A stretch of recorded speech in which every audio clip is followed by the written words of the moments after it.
Good. I Great. can't complain. Yay, that's great. Right on. Yeah, Hey, I was well, just thanks for reaching out, and I hope I can provide whatever you're needing today. So, I'm sure you will. I mean, even if it's just opinions and all those things, I'm sure. Let me just find your paperwork.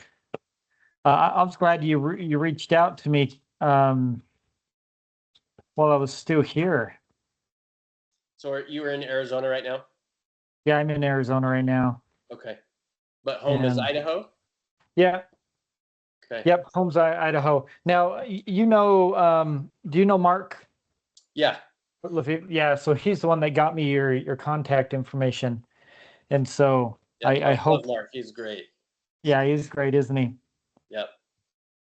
Yeah. Um, He's done some good consulting and mentoring for me. oh, good.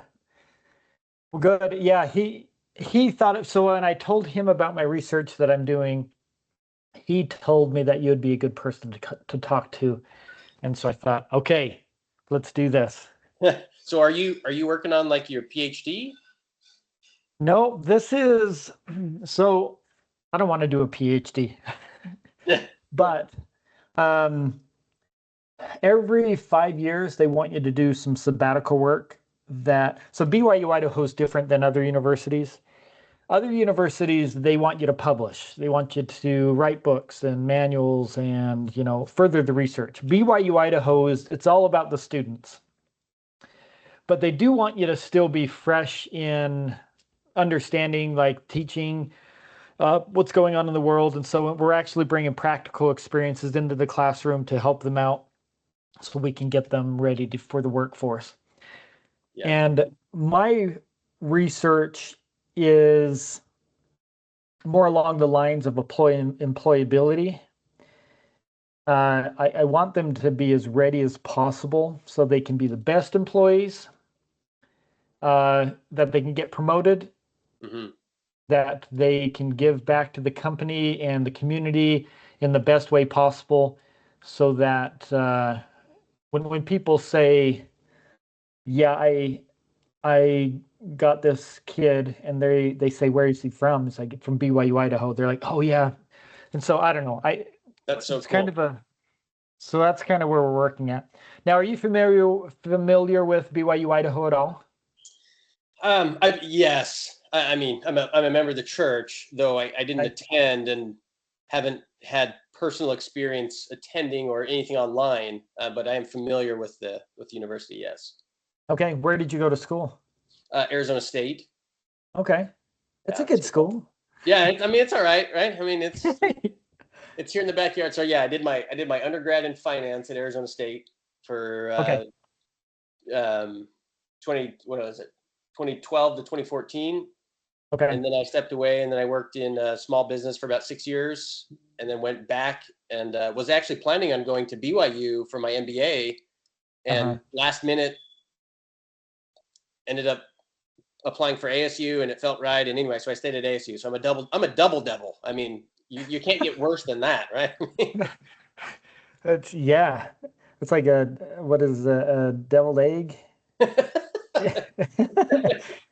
You're in Hey, there I twice. just realized I know my light in here is just awful. Sorry. Let me turn around so you can see my face, and I'm a real person, not some kind of creepy weirdo in the back of the basement. I'm actually on medical leave right now because I just got a shoulder surgery about Oh, 6 weeks ago, and so I still cleared to work at home for a little bit until I get my full motion back.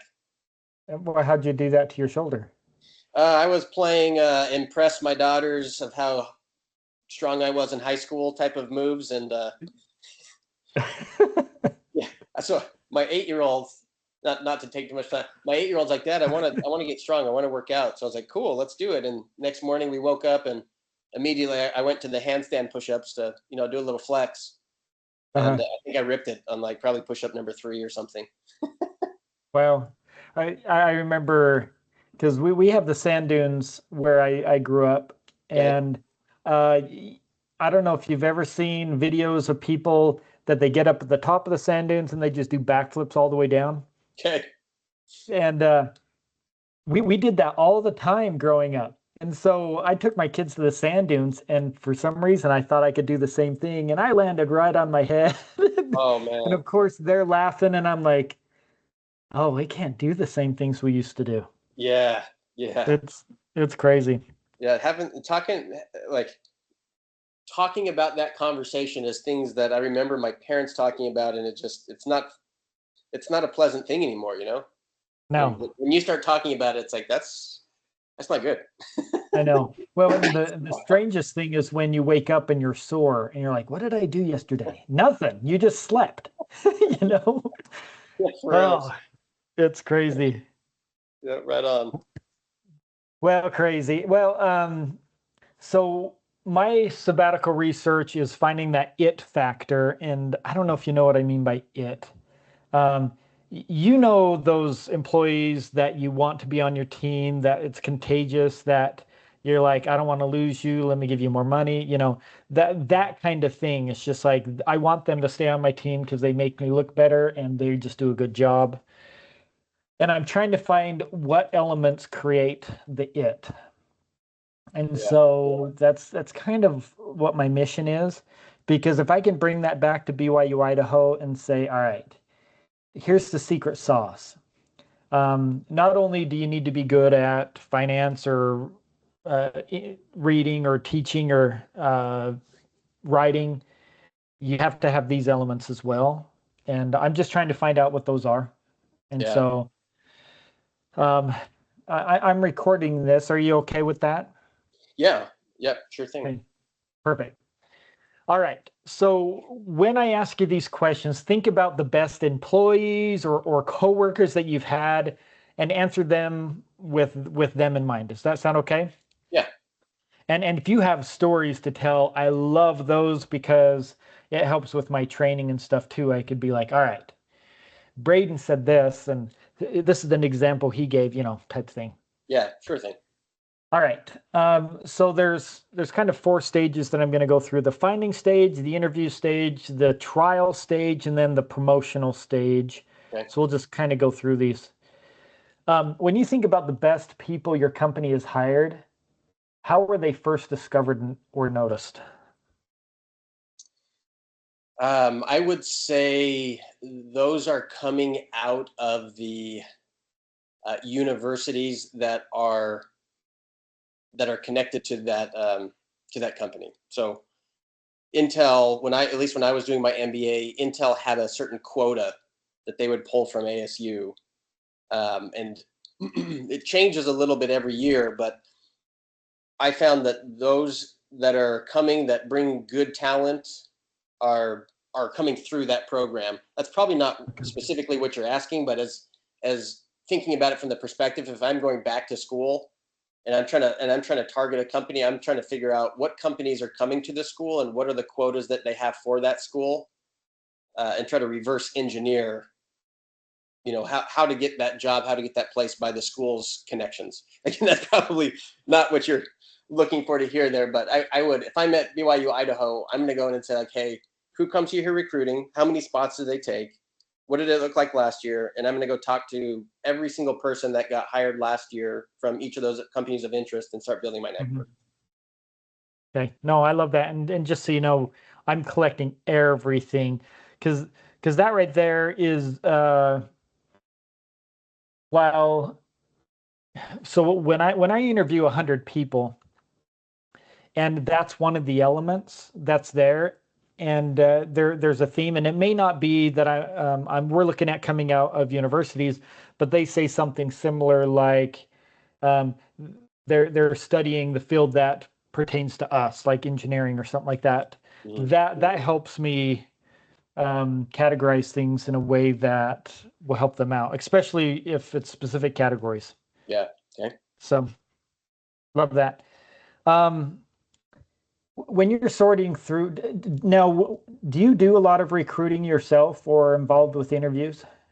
Not at Intel. I mean, I have been part of the hiring process for certain individuals. Um, Okay. so Intel's my current employer. I've been there for about 5 years. Prior to Intel, and prior to my MBA, I worked in small business and did a good amount of hiring and recruiting. And I guess I wouldn't say recruiting, right? Okay. Small business, but hiring, I would say.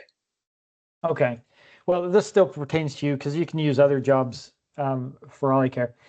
When you're sorting through applicants, what makes one person rise to the top before the interview stage even happens?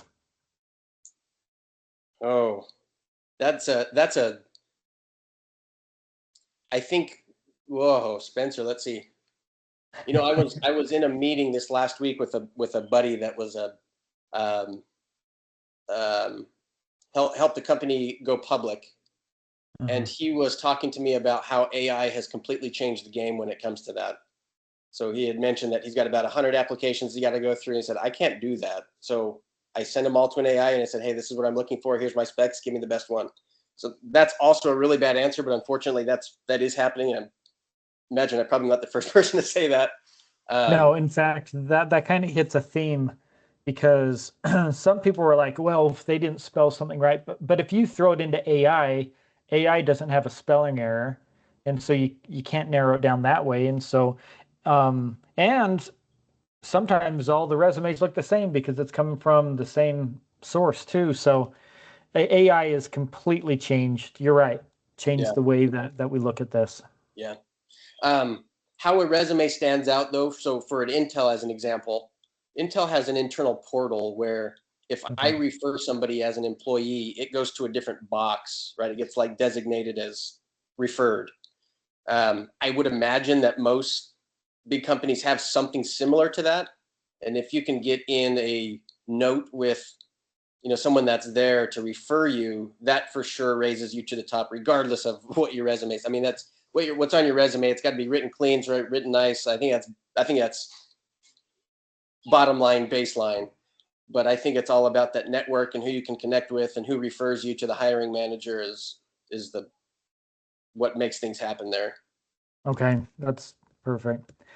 When it comes to interviewing, are there any qualities or skills that make someone stand out during the initial hiring process beyond their resume or their formal qualifications? I think you always want to. There's there's so many talented people out there that can do any job. I think every single person is pretty close to every person is replaceable. Um, though I think working with people that you like and you relate to goes a long, long way. And I think people want to hire people that they like and relate to.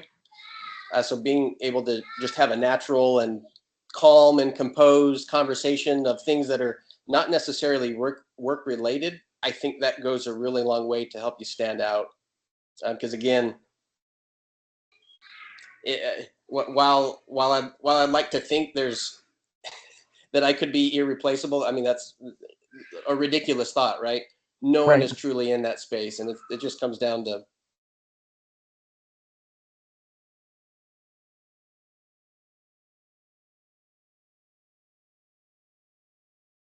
I think we froze up. maybe the meeting ended. I'm not sure. Oh, it was frozen there for a Okay.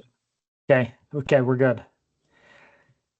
Yeah, no, now that hits a common thread with getting being likable and stuff like that. So just getting the people on boat that beyond just working well together, you can get along together okay too. Yeah. Good. Are there any common reasons someone gets hired even though there are multiple qualified candidates? So if you had two that are side by side and one gets hired above the other, are there any common reasons why that you can see? Um, when at least at my employment right now, when we go through the hiring process and we're going through candidates, there's a score chart that's used, and it has. I'd have to go look it up, but basically there's kind of a four pillar area of scoring based on the questions that you're asked. And it's pretty objective. And I think there's probably some legal reasons behind the Yeah. objectivity, but based on how you interview and how well those responses are, even if you have the same experience, or even maybe one is underqualified or doesn't have it, but if two people are in that interview process, but one can just perform in that interview and objectively score higher in their Mhm. eloquence and speaking, in being able to answer the question that's being asked, they're for sure going to rise to the top and be the one that's hired because they were able to concisely articulate the answers really well in that short window of time that you have in an interview. Okay, awesome. Are there any big warning signs or gaps that make you hesitate to hire someone, even if they appear qualified on paper? I always ask about prior employment and prior opportunities and what the impetus for wanting the position is. Just trying to flag, where you are you not in your previous spot because of underperformance? What are those things? And I think a lot of that comes through the network, right? You can find those types of things out, but if there's any kind of sense that you're trying to escape rather than trying to grow, that's a red flag to me. Okay.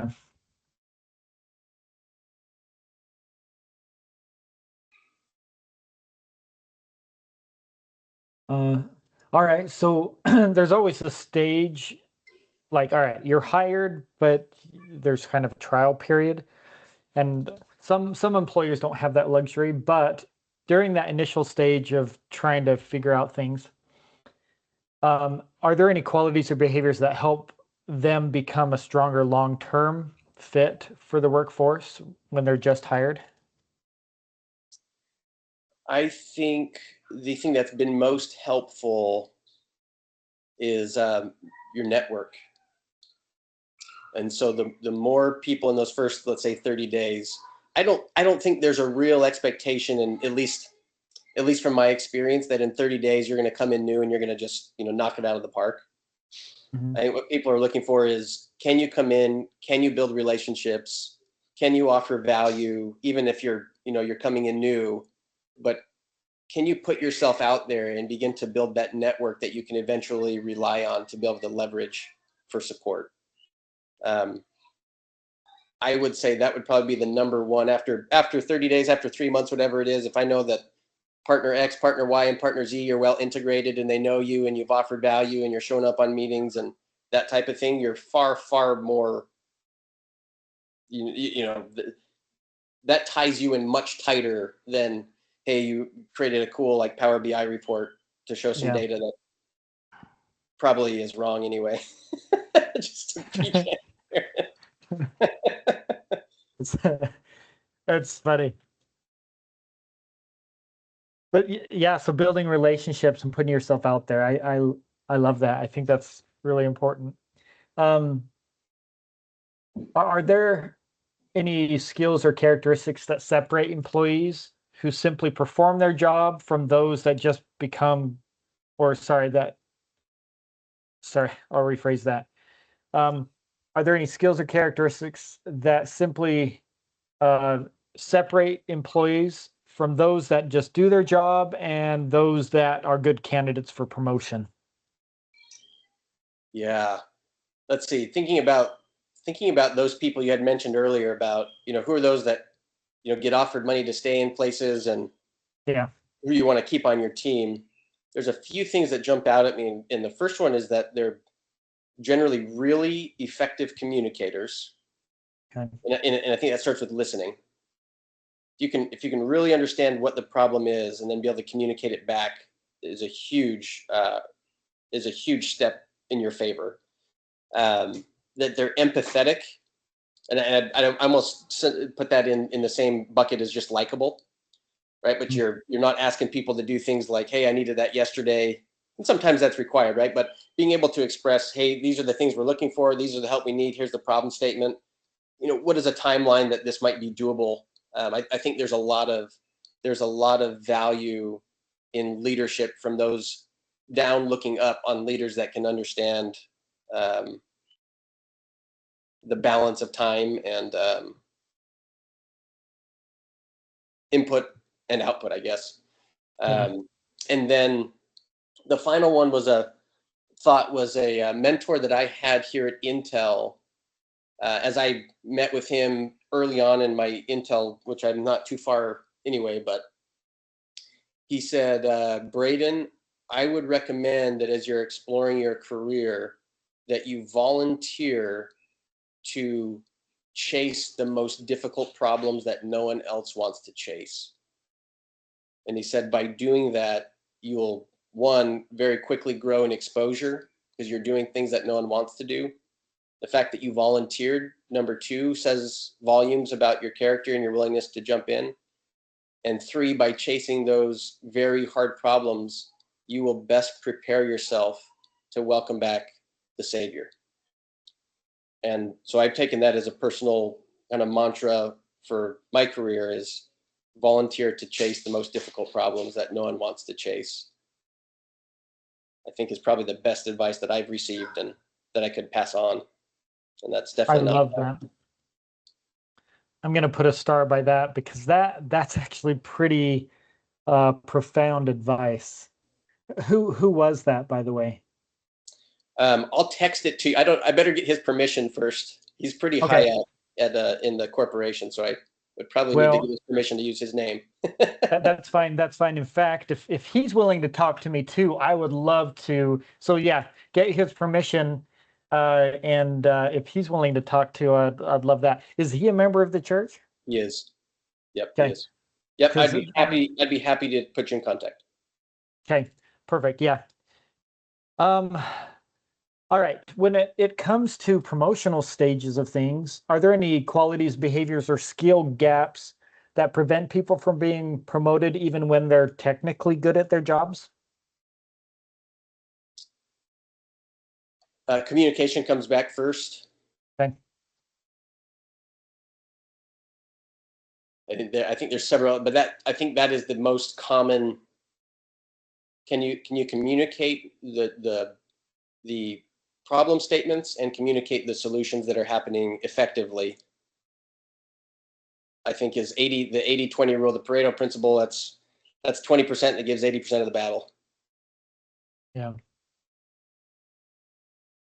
or 20% of the battle that gives 80% of the benefit, I guess.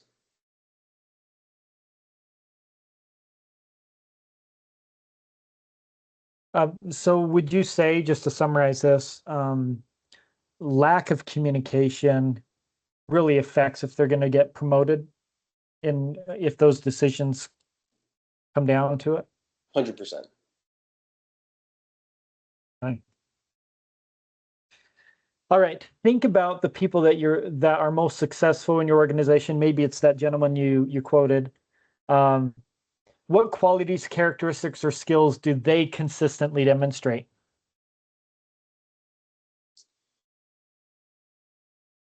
I'd say they ask, and this goes back to that, communicating well, but they ask questions until they understand. And they ask very, I'm still working on my methodology for question asking, but they ask questions that help get to the point very quickly and very effectively in an empathetic way. And then two, they take action on those. And I know that's pretty concise, but I'd probably put a period there. Boom. Well, Yep. and it's interesting, and just from my observation, if I were to get one of those for that particular question, um, that take action is huge. Other people have called it accountability, but there's a lot of the same terms that keep rising to the top. Purposeful action. Uh, so you're spot on. So big period there. Okay, I've got one last question for you. Sure. If you were to advise your 17-year-old self who wants to be hired, promoted, eventually just be successful, what would you tell yourself to develop first and why? And you're referring to these soft skills. Um, yeah, it could be soft skills, but just a second. Is that my alarm going off? I'm not hearing an alarm. Okay, well then we'll ignore it then. Yeah, I'm mostly looking at, okay, how old are you, Braden? I'm 35. 35. So yeah, you're kind of in the career a little bit. I don't know if you've got your forever job or anything like that, but as you look at your 17-year-old self, just kind of like, oh, I'm getting ready to graduate from high school. Do I go on a mission? Well, I don't know what to do with my life. What advice would you give yourself or to tell yourself to develop first, and why, looking at it from this perspective back? What's coming to mind in that, Spencer, is to take time to get breadth. And the reason why I say that is because I think in something in an area that you're inherently interested in, you'll go so much further. And all these qualities that we've talked about will kind of come out naturally if Yeah. it's in an area that you just naturally um, that you naturally love doing.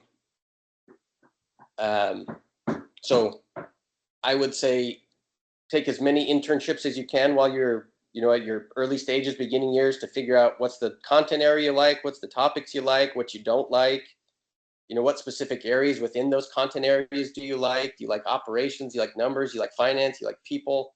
What is it that gets your blood boiling? I think going back and doing that again, while I'm very grateful and feel very fortunate for the career that I've had so far, I think that would have taken me in a lot of different paths that whether they ended up being successful or not, I don't know. But for sure, the chasing that interest, that innate interest, can take you a long, long way. Yeah. And hopefully it pays the bills too. I know, right? It's just like, yeah, because if you could find something that you love to do and they'll pay you for it, that's like the win-win, right? Yeah, for sure. And Yeah. I'm exploring that. I just had this conversation with my manager this last week because um, I had another mentor that told me, that same advice was, while you're starting in a career, get breadth before you get depth. And we'll see a lot of these leaders that are being hired in at senior levels.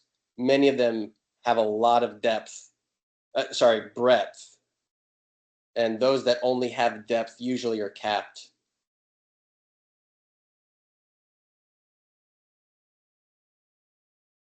Oh, that's interesting. I have to look into that a little bit more. Um, it's interesting looking back on a lot of your answers. I didn't tell you that as a professor, I teach study and life skills Mm-hmm. classes. Okay. And a lot of these things are the things that I teach in class, but it's kind of surface until I've been able to do these interviews. And when you guys say stuff like building relationships, that's like one of the principles I talk about with interdependence. And I love to see how a lot of the principles that I'm teaching in class are actually principles that are hitting the road out here, where you guys are trying to do, just live your lives. And so it's really neat. And Yeah, it's real stuff. yeah, Back in the day, it's it was real. just a teacher saying it, but it's for real, and it's the most important stuff. Yeah. Well, perfect. Well, thank you for helping me out with this. Do you have any questions for me? I kind of asked a lot of questions of you. Yeah. First question is, Yeah. can I get a copy of your research? I would love to understand what others think of these and be able to continue to improve my own, skills and develop and whatnot. I would love that if that's an option. Yes, for sure. What's neat about this is I'm not sure where it's going to go, but as I found, it probably a book, but for sure training and those type of things. And I'll give you copies of all the above when I get it all finished. So, Yeah. yep, Okay. I'll have you on that list for sure. Okay. Question 2 is, if you could recommend one book, only one book that embodied this idea that you're exploring, Ooh, what would you recommend?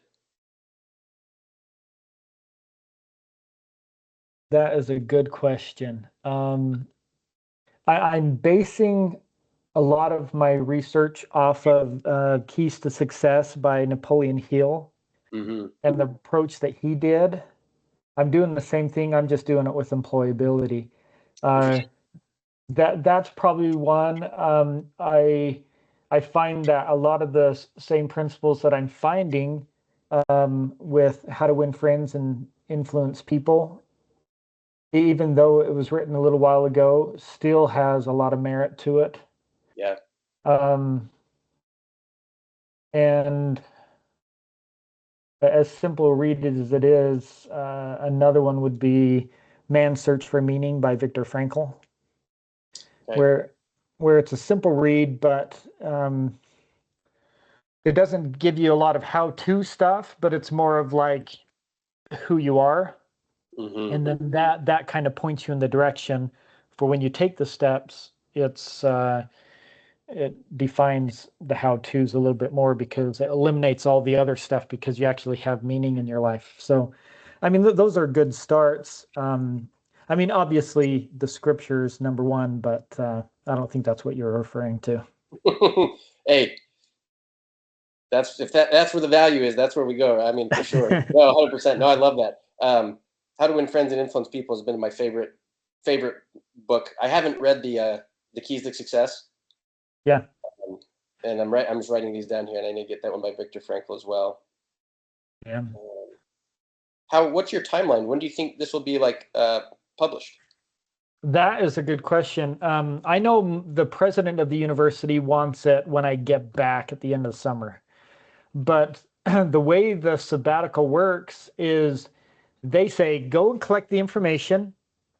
And then the next time you do a PDL, which is next spring, that's when you kind of gather the information. So it's kind of a couple-year process, but there's people that want this sooner than later, and I'm just going to have to muscle it out. And so if I got it all done in that year, I think that's my goal. Yeah. Okay. Right on. Sounds good. Yeah, I'm looking forward to it. I'd love to consume that.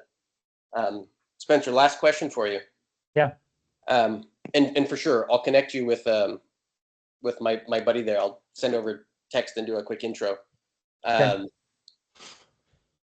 is there I have my long-term post corporate goal is to work for the church in the Okay. humanitarian realm. Cool. And I would love if you've got connections over there. Clearly, you're a very well connected person. Yeah. I would I'm trying love to be. I would love you trying to be, yeah. You said you're trying to be. Yeah. Is there anyone that comes to mind? You don't need answers right now, but Yeah. as if you hear about things that come up like that, I'm particularly interested in operations. Finance operations is my current role in that space, and bolting into that artificial intelligence. So I'm helping right now with Intel run integrating artificial intelligence into finance and operations. Um, and I wonder to what extent that is needed in the Church of Jesus Christ. And I think that would be a pursuit worthy of a lifetime, uh, search to find something in that space. So that's always been in the back of my mind as a bucket list goal. But if I could ask, if you just keep me in mind and keep my number on hand, I'd love to be connected with anyone that you think might be able to open some doors there. Cool. Yeah. First off, my sister-in-law works for the church. She deals a lot with the websites. Oh wow. Um, so if you Googled LDS anything, Hmm. there's a bunch of websites that just kind of grab you, and then they pull you into um, LDS.org or whatever it is. Yeah. She runs all those and kind of tallies those. And if because it was back in the day when um, people would buy domain names like crazy. Yeah. And so the Birch, the church just went and just kind of gathered all these websites, like, I don't know, the mormonscene.org, mormonscene.net, whatever, and they just kind of grabbed these websites Yeah. because they didn't want things to happen like Mormon stories happen or something like that. Yeah. And so they kind of gathered these, and she kind of tallies those and says, all right, this one's not getting any traction. We can get rid of this one. We can do this. And so that's her thing. But she works with a lot of the people in the office up there. Mm. I'll ask her if there's anybody with AI and finance that she knows of that we might be able to start at least a correspondence with. Oh, that would be wonderful. Thanks so much, Spencer. Appreciate that. Yep, for sure. I probably should be calling you Dr. Spencer, shouldn't Nope, because I'm only a master. I? I don't want to get a doctorate. I have no desire to. I when I was doing my MBA, I was for a little bit was thinking about it there, and I had a teacher that I really liked, and he basically said, "Do not like it is not a good path unless you just love doing research and that's like your thing. It's not worth Yeah. it." Well, it was funny because when I first started teaching at BYU, Idaho, I thought for sure I'm going to have to get my doctorate. And so one time I was in talking with my boss, and we're kind of doing a performance review. And I said, all right, do I have to get my doctorate? I mean, I will if you need me to. He goes, no. In fact, the school doesn't even want you to because, and then he gave me the reasons. And one of those reasons was a lot of times um, oh, that's the front desk calling me. That's what that call is. Um, a lot of the reasons they don't want me to do it is because they don't want secular knowledge to kind of sway what we're trying to do for reals. And we have Wow. to go by the beat of their drum instead of researching what we really want to and need to. Yeah. And so that's probably the main thing.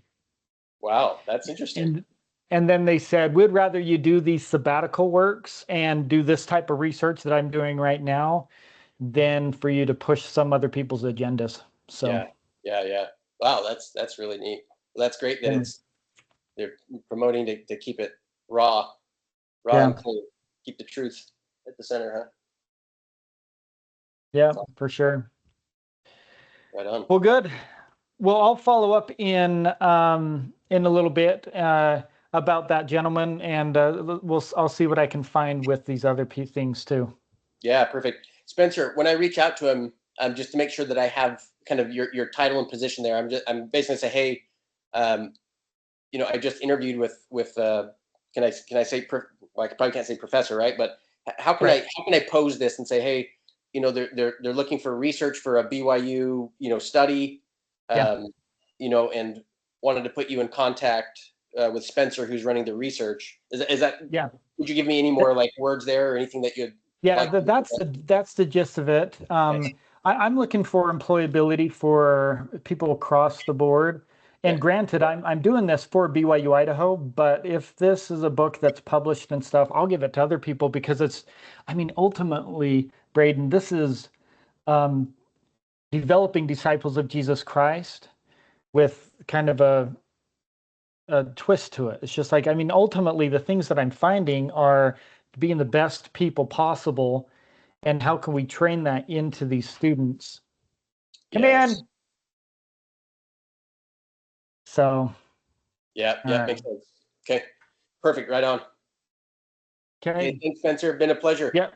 Yep. Been a pleasure. Thank you. All right, sounds good. We'll see you. Okay. Bye bye. Bye bye.